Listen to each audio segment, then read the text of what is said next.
There are too many! We fight!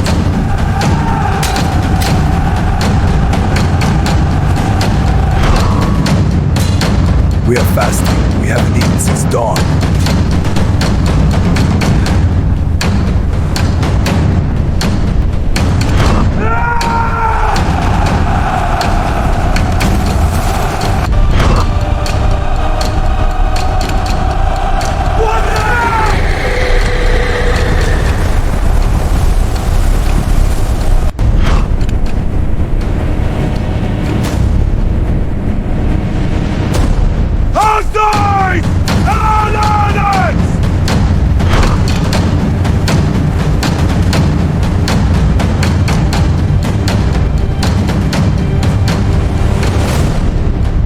The desert wind carried more than sand that year.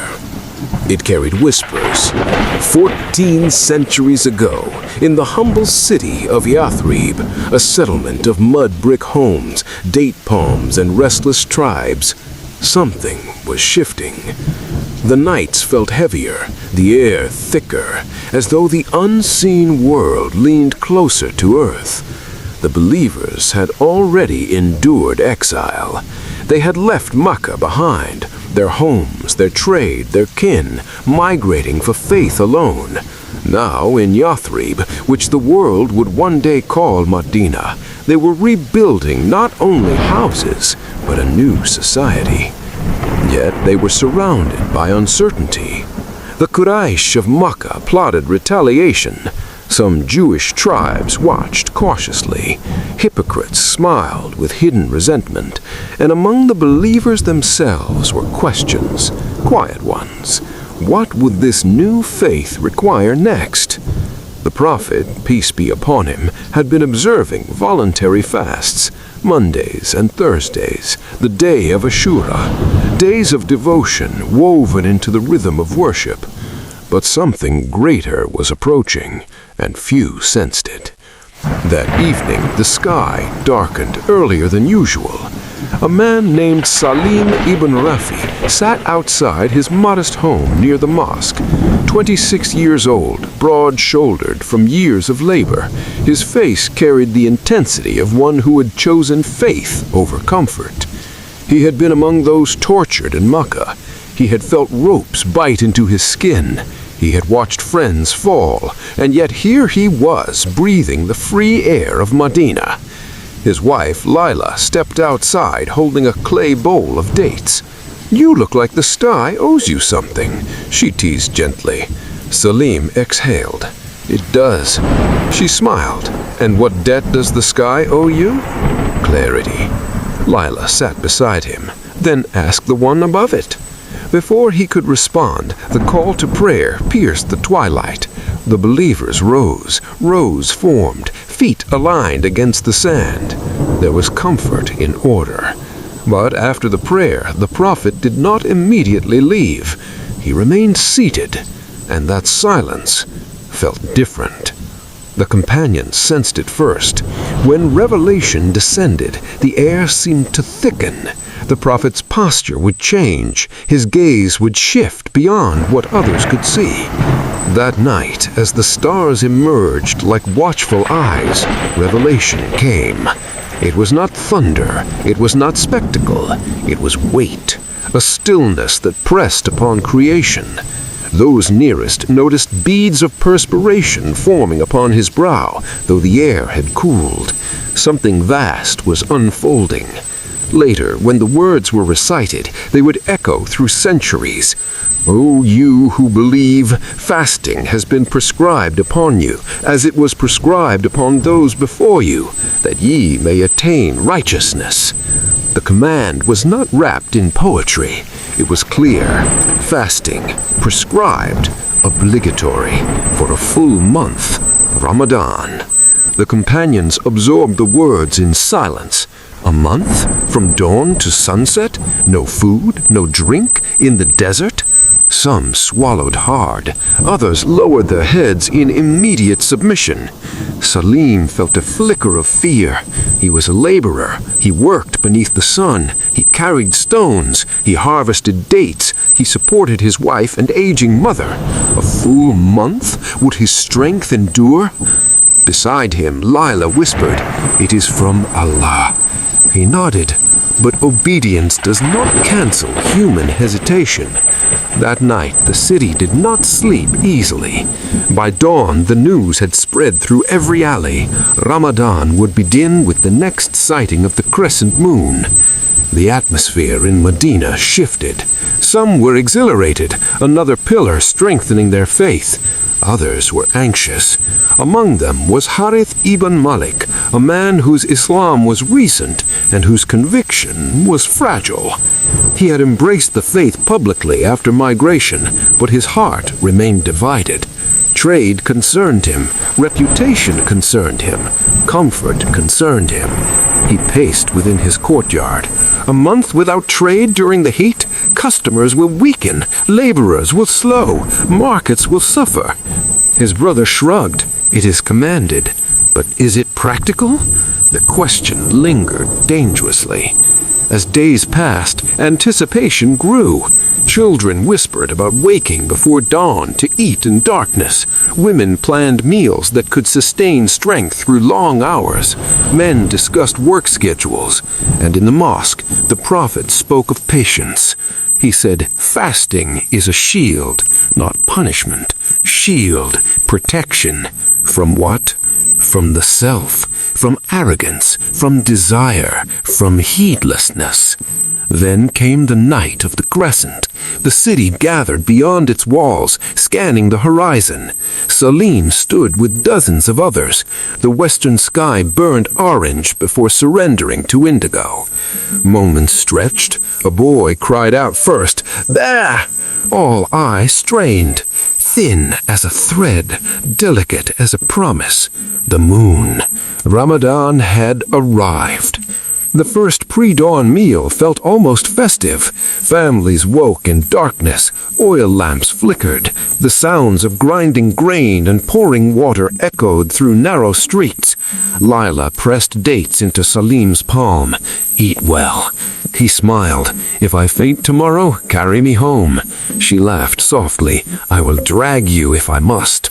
But when the first light split the horizon and the call to prayer rang through Medina, something solemn replaced humor. This was no ordinary day. The fast had begun. By midday, the sun felt merciless. Salim swung his hammer against stone. Each strike demanded more effort than usual. His throat dried quickly. Sweat gathered beneath his turban. Around him, other laborers slowed. No one complained aloud, but glances were exchanged. This was harder than expected. Across the city, similar scenes unfolded. Mothers cooking without tasting. Merchants bargaining without sipping water. Children attempting half-day fasts before surrendering. And somewhere within it all, hearts were being tested. Harith struggled most. By noon, he retreated into shade, frustration boiling. "What benefit is this? Does the Lord not know the heat of Arabia?" A neighbor overheard. "He knows it better than you." Harith shot him a glare, but said nothing. That afternoon, temptation visited him quietly. A clay jug of water sat near his resting mat. Condensation clung to its surface. No one watched. No one would know. His hand hovered. His lips cracked. Just one sip. But something deeper stirred. Fear not of people, but of the unseen. He pulled his hand back sharply, and for the first time that day, he understood. Fasting was not about public restraint.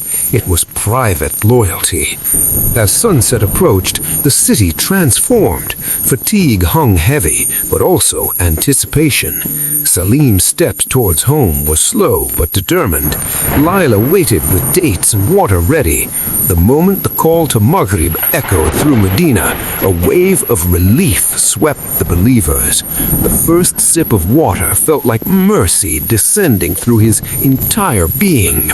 Never had water tasted so pure. Never had gratitude burned so bright. That night in the mosque, the Prophet led extended prayers.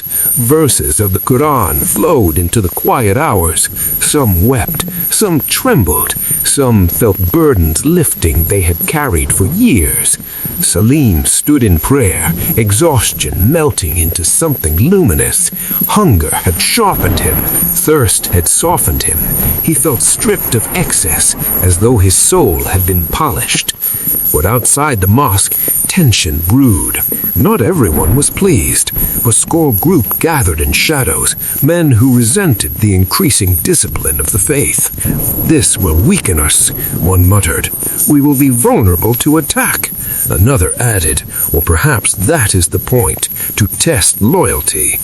Whispers of doubt spread like cracks in pottery. Ramadan was not merely a spiritual month. It was a filter, separating sincerity from performance. By the third day, routines began forming. Pre-dawn meals, work, heat, patience, evening relief, night prayer. Yet each day carried its own internal battle. Salim found himself angrier than usual by midday. Small irritations flared quickly. He snapped at a coworker.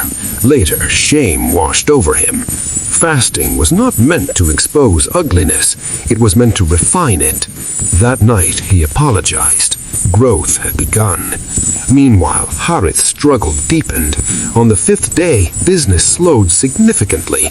He blamed the fast. He blamed the Prophet. He blamed fate. But beneath blame was fear. Fear not of people, but of the unseen. He pulled his hand back sharply, and for the first time that day, he understood. Fasting was not about public restraint. It was private loyalty. As sunset approached, Ramadan had settled over Medina like a quiet storm. By day, the city moved slower, not from weakness alone, but from restraint. Voices softened, arguments shortened, glances lowered. The sun still scorched the earth, but something within the believers had begun to cool. Yet beyond the city's palm groves, forces were gathering. The Quraysh of Mecca had not forgotten humiliation. They had not forgotten migration. They had not forgotten that the man they once mocked now led a growing society beyond their control. Trade caravans were threatened. Political authority was challenged. The balance of power in Arabia was shifting, and the leaders of Mecca felt it tightening around their throats. And so they prepared. The rumor. It began as a whisper carried by a traveler arriving at the outskirts of Medina. A caravan from Quraysh, wealthy, heavily guarded, was returning from Syria. Among its leaders, Abu Sufyan, a strategist, merchant, relentless guardian of Mecca's pride. The Prophet learned of it quickly. The believers gathered in the mosque, still fasting, still under the discipline of Ramadan. Salim stood in the third row. Harith lingered near a pillar, his heart pounding. The Prophet spoke calmly. "A caravan approaches. It carries wealth taken from our homes in Mecca. What do you say?" This was no random trade convoy. Much of that wealth had once belonged to the very men standing there, confiscated when they fled persecution. Murmurs spread. Some saw opportunity, some saw danger, and some, like Harith, saw risk too great for a fasting body to bear. A community tested. The decision was not forced. Volunteers were asked to step forward. Salim stepped without hesitation. His mother had once wept over lost property in Mecca. His hands tightened around his spear. Layla had feared this moment. She knew Ramadan did not suspend struggle, it intensified it. Harith remained still. His mind raced. Battle in Ramadan while fasting? This is madness. But another voice within him whispered, or perhaps this is faith. By evening, roughly 300 men had prepared. 300 against what they assumed would be a lightly defended caravan. They did not yet know that Mecca had mobilized an army of nearly 1,000. The departure. The march began under a blazing Ramadan sun. Dust rose around their sandals. Dates and water had been consumed before dawn, but no more would touch their lips until sunset. Salim felt thirst claw at his throat before midday. Still, he walked. Beside him, an older companion recited Quran quietly. Another spoke about patience. Ramadan was no longer theoretical. It was flesh and bone, hunger and steel, obedience and uncertainty. The twist. Days into the march, news arrived like a strike of lightning. The caravan had changed route, and Mecca's army, nearly 1,000 strong, armed for war, was approaching. Silence swallowed the ranks. This was no longer a simple interception. This was confrontation. The Prophet gathered the companions for consultation. He did not command blindly. He asked. Some voices trembled, but affirmed loyalty. Others spoke boldly. Al-Miqdad declared, "We will not say as the children of Israel said to Moses, 'Go you and your Lord and fight.' Rather, we will fight with you." Emotion rippled through the camp. Salim felt his chest swell. Harith, however, felt cold fear. 300 fasting men against 1,000 armed soldiers. This could be annihilation. The night before Badr, they camped near wells in a place called Badr. The desert air cooled rapidly after sunset. Dates were passed, water shared carefully. Every sip felt precious. Salim broke his fast with trembling hands. Never had gratitude tasted so raw. Across the camp, some wept in prayer. Others sharpened blades. The Prophet spent the night in supplication, his hands raised, his voice breaking. "Oh Allah, if this small group is destroyed, you will not be worshipped on earth." Harith heard those words. They pierced him. For the first time, he understood that this was not about land or wealth. It was about survival of truth. And suddenly, his fear began transforming, not into confidence, but into surrender. The dream. That night, Salim dreamed. He stood again in the valley of thirst he once imagined, but this time, rain fell from a clear sky. It washed dust from his face. It filled the wells. It cooled the earth. He awoke before dawn with calm in his chest. Nearby, whispers spread. The Prophet had seen in vision that the enemy would appear few in number. A mercy. Too many visible enemies might have crushed morale, but Allah softened perception. Even reality can be veiled when wisdom demands. The morning of battle. The sun rose over Badr like molten gold. Fasting men stood in rows. Across the valley, Quraysh banners waved, 1,000 strong, armor glinting, drums beating. Salim swallowed dryness. His lips cracked, yet something steadied him. Ramadan had disciplined his impulses. His hunger was no longer his master. His thirst no longer dictated his behavior. He had learned restraint. Now that restraint would anchor him in battle. The first clash. Single combat began. Champions from Quraysh stepped forward, confident, mocking. From the Muslim ranks, brave hearts responded. Steel clashed, dust exploded upward, and blood touched desert sand. When the full confrontation erupted, it felt like chaos unleashed. Salim moved as though guided. He did not remember swinging his blade, only flashes of sound and breath. At one moment, as an enemy lunged towards him, he felt something strange, a gust of wind, a force beyond his own strength, pushing the attacker backward. Later, many would testify to seeing white-clad figures among them. Angels, assistants unseen but undeniable. Ramadan was no longer merely disciplined, it was divine alignment. Harith's turning point. Harith found himself cornered. A Meccan soldier raised his sword high. In that suspended heartbeat, Harith realized something. He did not fear death. He feared dying without sincerity. In one decisive motion, he defended himself and struck. The attacker fell. Harith staggered back, breathing heavily. Something inside him shattered. Not fear, doubt. He fell to his knees briefly amid the noise. Oh Allah, I am yours. It was the first fully honest prayer he had ever made. The collapse of arrogance. As midday approached, the tide shifted unmistakably. The Quraysh ranks faltered, leaders fell, confusion spread. Against all logic, the smaller fasting force began overwhelming the larger army. Arrogance fractured, panic replaced confidence. By afternoon, the battle was decided. 70 from Quraysh lay dead, 70 captured, the rest fled. 300 fasting believers stood victorious. The aftermath after battle felt unreal. Bodies lay scattered across sand that had witnessed history bend. Salim sank to the ground. His entire body trembled. He had fought, he had survived, and he was still fasting. The call to prayer for Maghrib echoed softly across the valley. The believers broke their fast that evening, not in comfort, but in awe. Water tasted different now, not just mercy, miracle. Revelation clarifies. Soon after, revelation descended, explaining what had occurred. It was not their strength, it was not their numbers, it was Allah's support.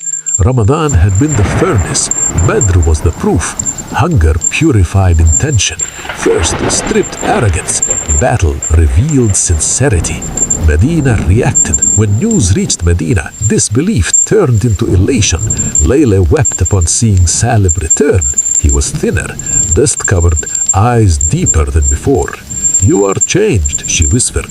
He nodded slowly. "So is everything." Even Harith walked differently, not proudly, but peacefully.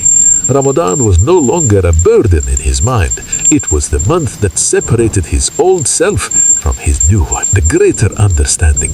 The community now understood something profound.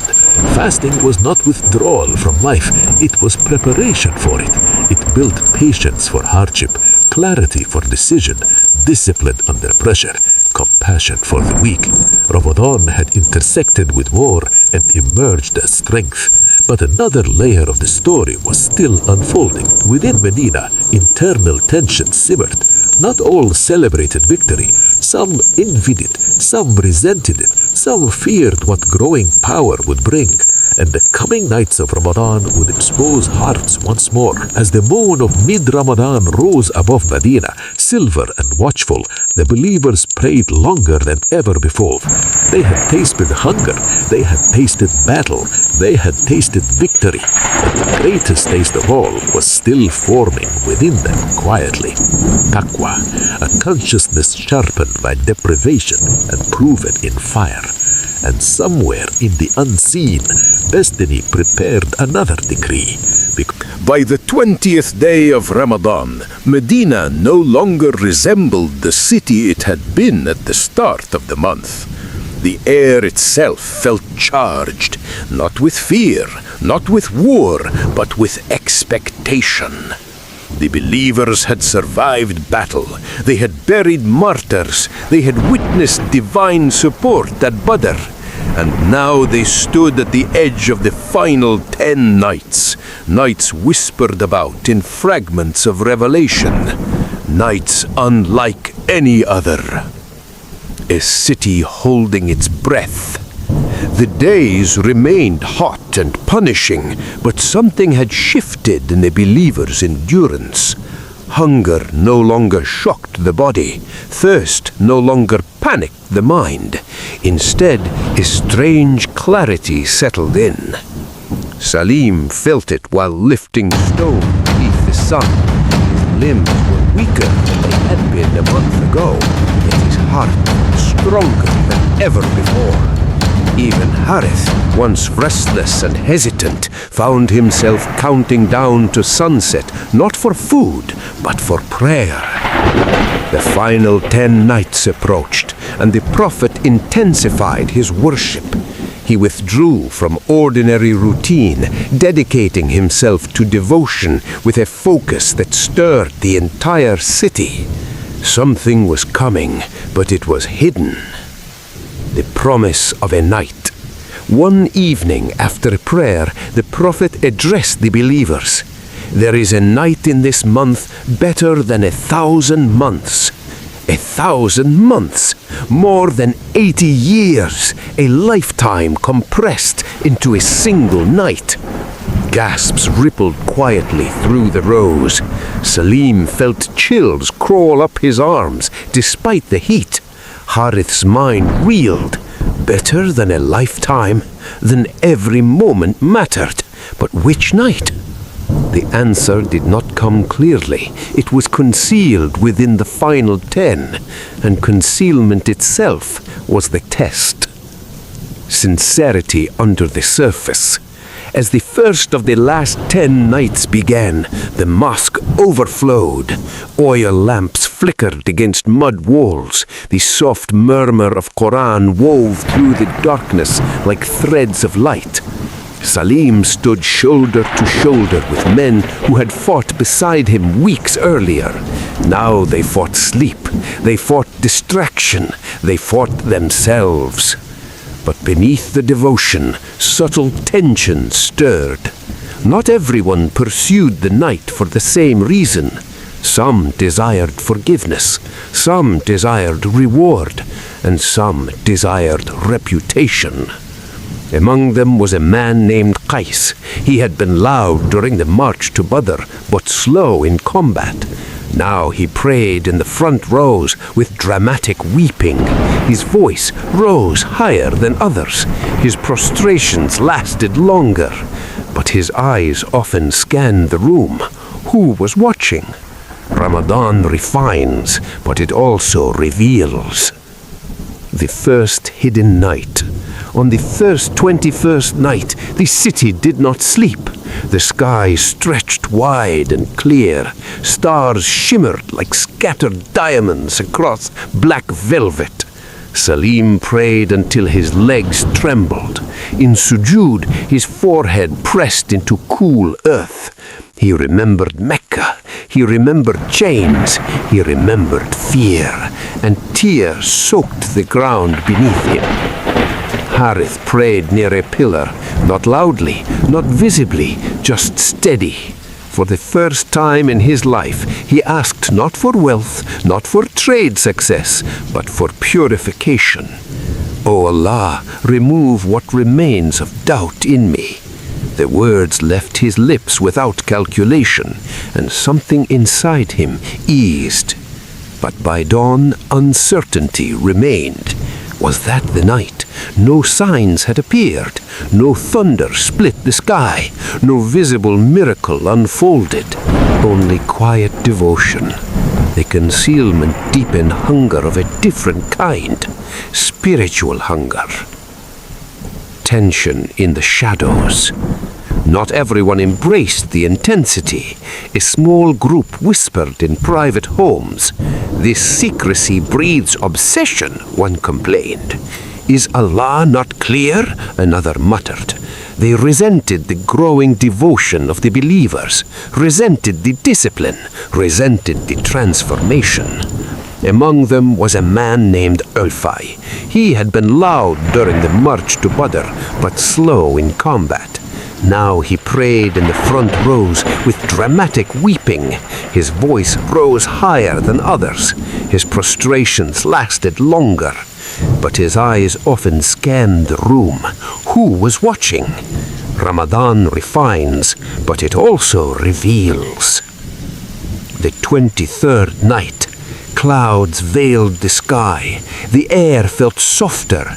A calm unlike any other settled over Medina. Even the wind seemed to move gently, as if careful not to disturb something sacred. Salim sensed it immediately. There was a stillness that could not be explained. Inside the mosque, the recitation flowed slower, deeper. Each verse seemed alive. When the Prophet recited verses about mercy, grown men sobbed openly. When he recited verses about accountability, hearts trembled. Harith felt his chest tighten, as though invisible hands were shaping it. He prostrated and whispered, "If this is the night, let me not waste it." Hours passed unnoticed. Fatigue disappeared. Even hunger faded from awareness. It was as though time itself had softened. A whispered sign. Near dawn, Salim stepped outside briefly. The air felt unusually balanced, neither hot nor cold. The sky, calm. He could not explain it, but he felt witnessed, protected. He returned inside and prayed until the first hint of light appeared. When sunrise came, it rose without harsh glare, soft, muted, almost gentle. Whispers spread. Could it have been? Perhaps, or perhaps not.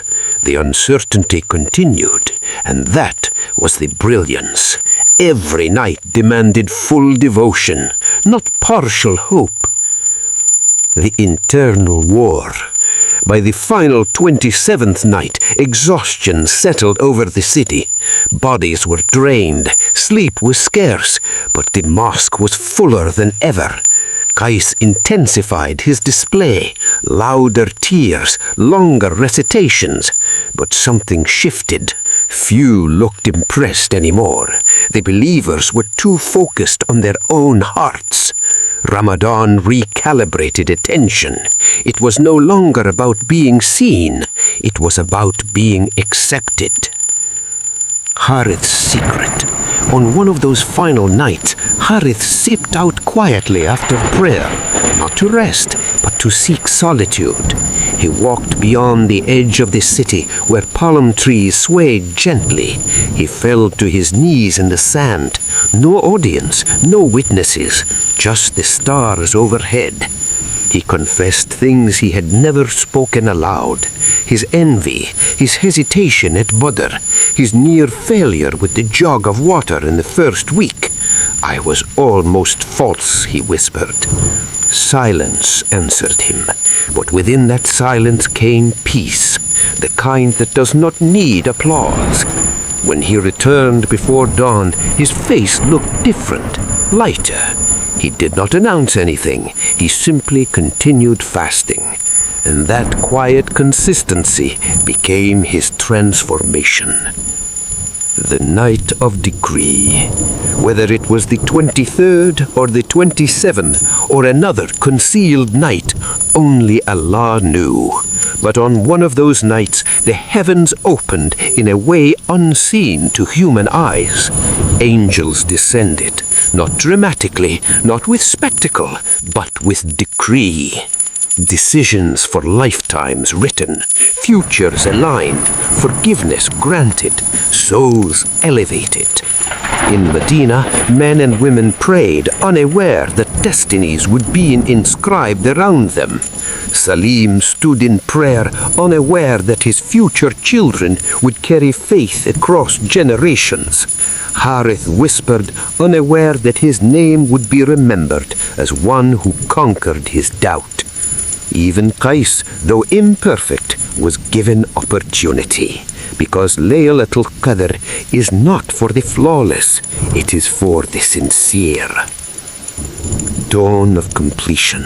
As the final days of Ramadan approached, something bittersweet settled over the city. They had feared the month at his arrival. Now they feared its departure. Hunger had become a teacher. Thirst had become a mirror. Night prayer had become a refuge. Salim told Layla one evening, I do not want it to end. She smiled softly, then carried it beyond the month. And that was the lesson. Ramadan ended, but its echo did not. The crescent that marked Shawwal rose softly over Medina, and for the first time since migration, the believers celebrated not survival, but formation. They were no longer a scattered group of persecuted souls. They were a community, disciplined, tested, tempered. But unity is never left unchallenged, and what fasting built, pride would soon try to fracture. Victory's shadow. The aftermath of Badr reshaped Arabia's political map. The Quraysh had lost leaders. Influence shifted. Tribes that once dismissed the believers now watched carefully. Some admired, some feared, some calculated. In the markets of Medina, conversations changed tone. Trade revived with new energy. Confidence filled the streets, and slowly, subtly, a new danger emerged: self-assurance. Salim noticed it first in small ways. A companion boasting slightly louder about his role at Badr, another speaking with sharper authority than before. Ramadan had purified hearts, but the human soul is layered, and layers resurface. The seeds of hypocrisy. Among the residents of Medina were those who had outwardly accepted Islam, but inwardly resisted. Before Badr, they could afford indifference. After Badr, Islam looked powerful, and power attracts false allegiance.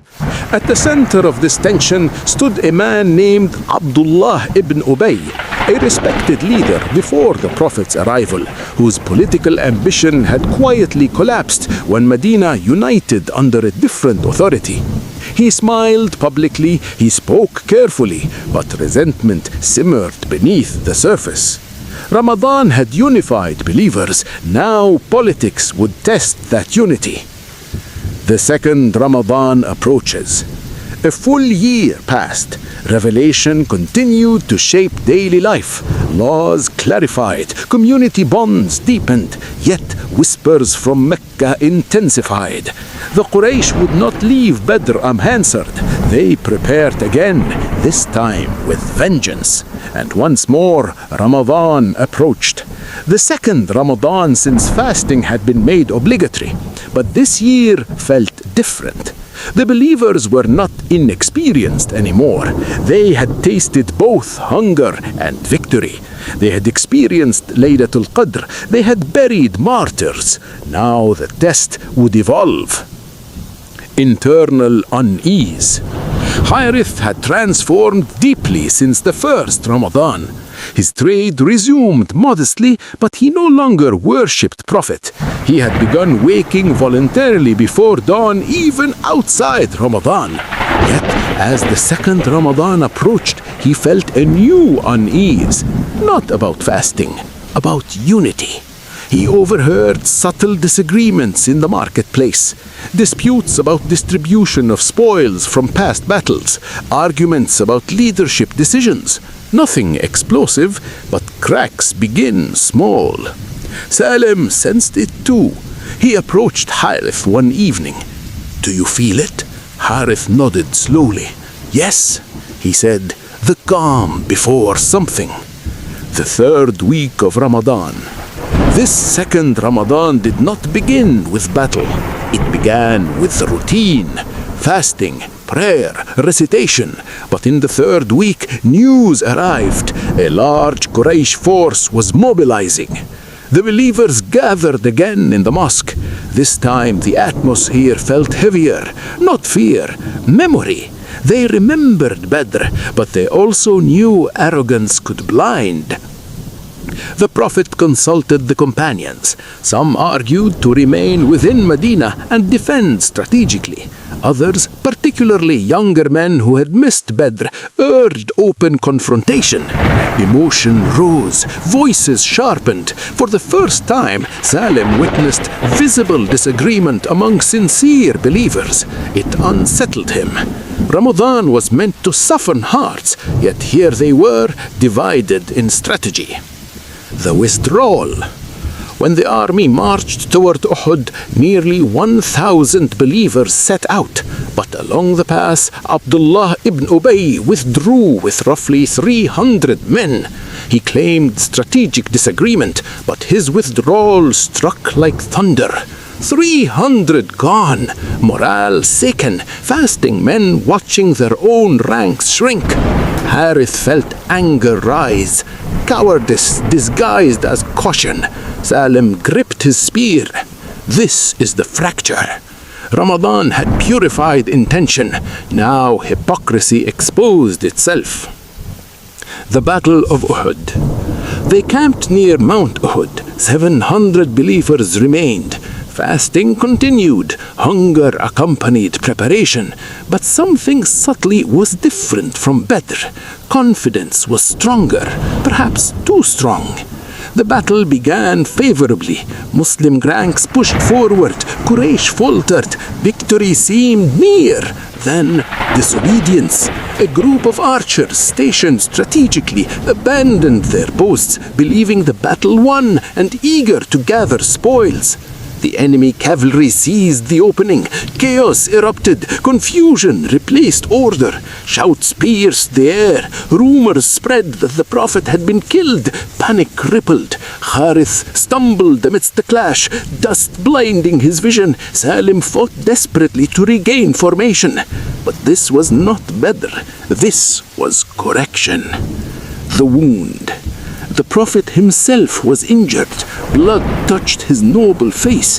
The sight shook the believers more than any sword.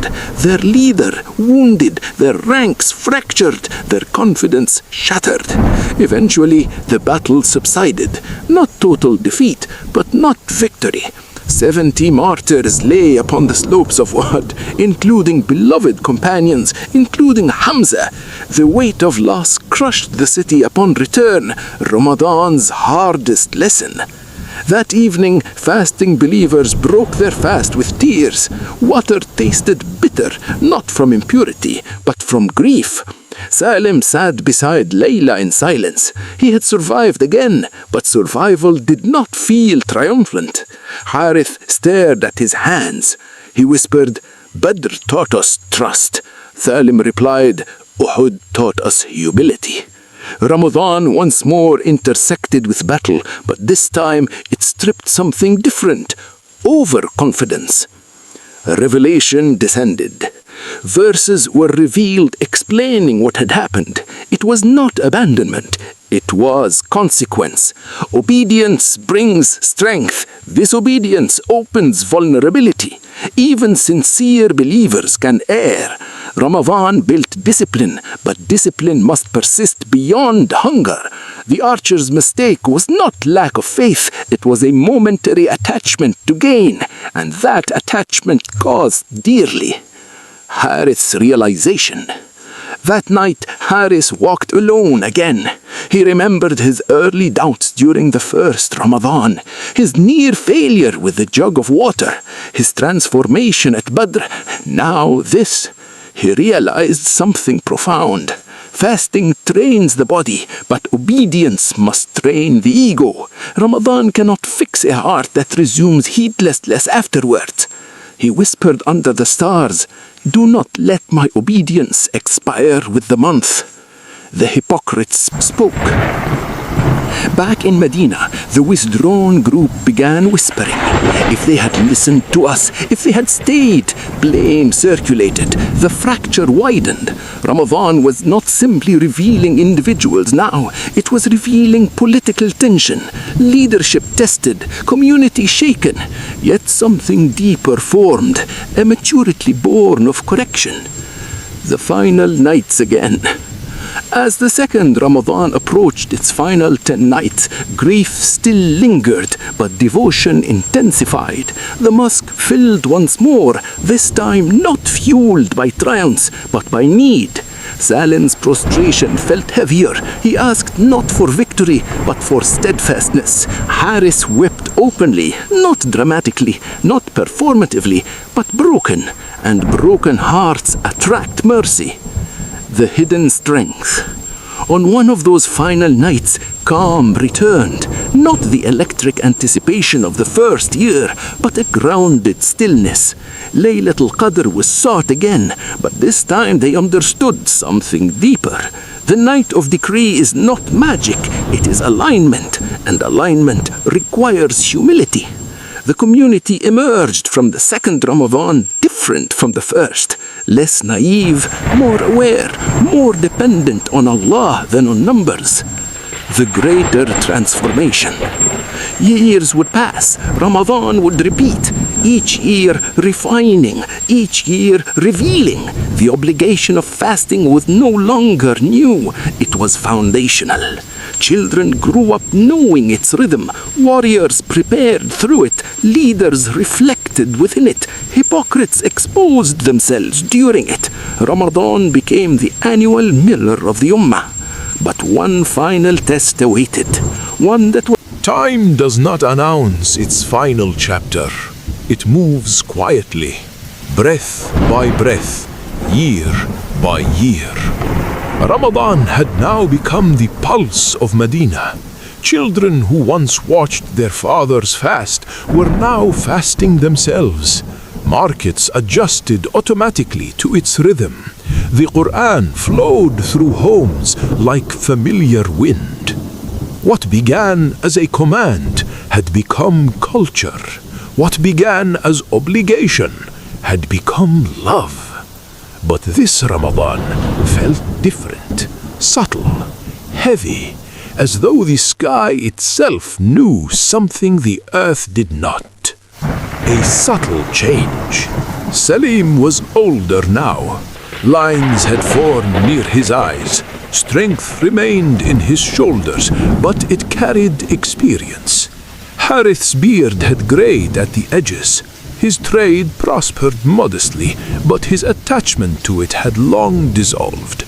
Ramadan approached once more, and Medina prepared as it always did. Dates stored, water drawn, oil lamps trimmed. Yet something lingered in the Prophet's presence that year. A softness, a depth, a farewell hidden beneath routine. He intensified his devotion beyond previous years. He lengthened recitation. He extended his retreat. He gave more charity, and those closest to him sensed it. Layla whispered one evening to Salim, "It feels like he is gathering something." Salim nodded slowly, or releasing it. The double recitation. Each Ramadan, the angel Jibreel would review the Quran with the Prophet, but this year it happened twice. Word spread quietly among the companions. Twice?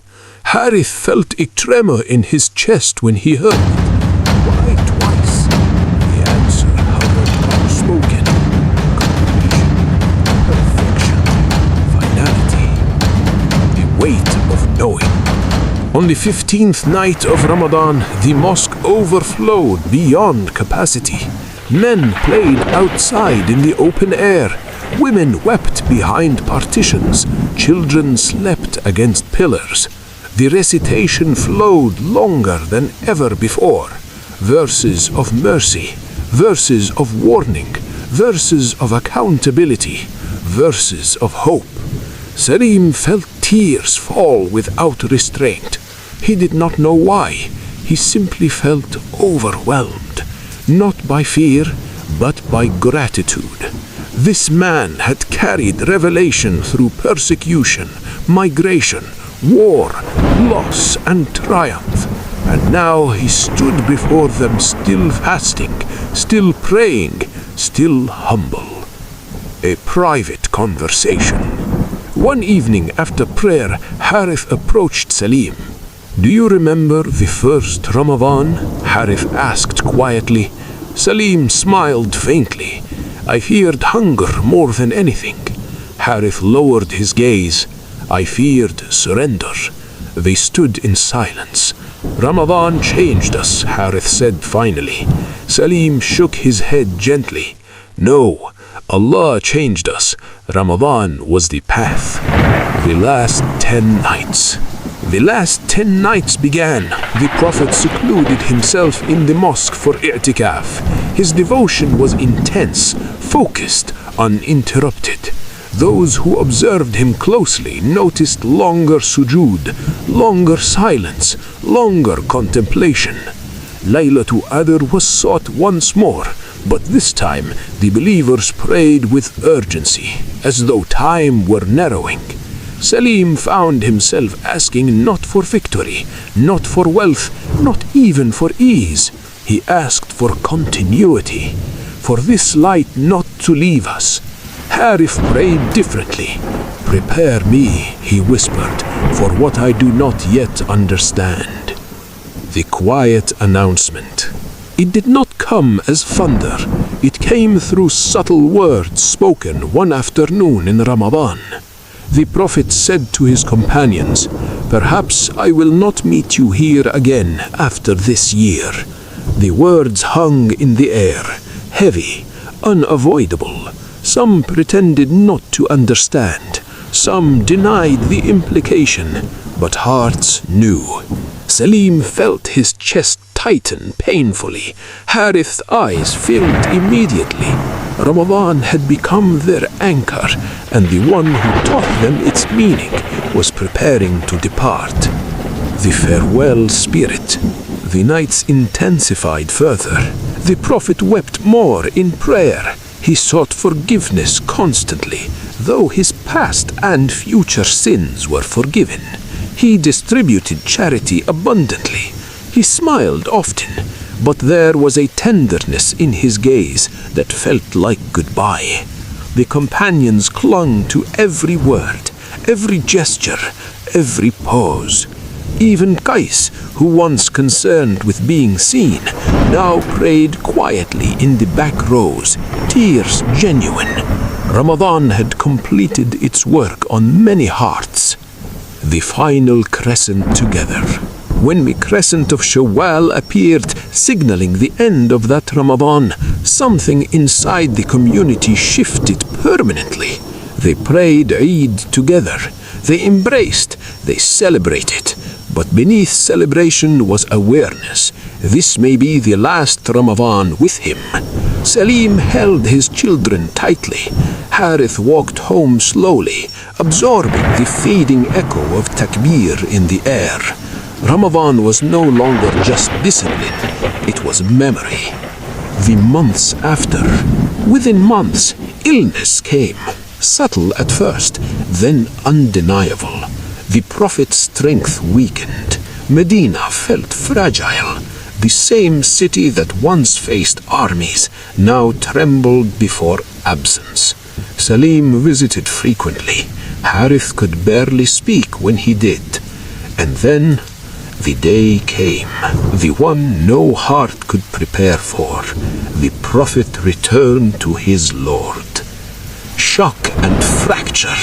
The city erupted into grief, denial, confusion. Some could not accept it. Voices rose, unity trembled.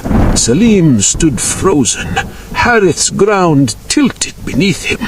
But then Abu Bakr stood, calm, steady, and he recited, "Whoever worshipped Muhammad, Muhammad has died.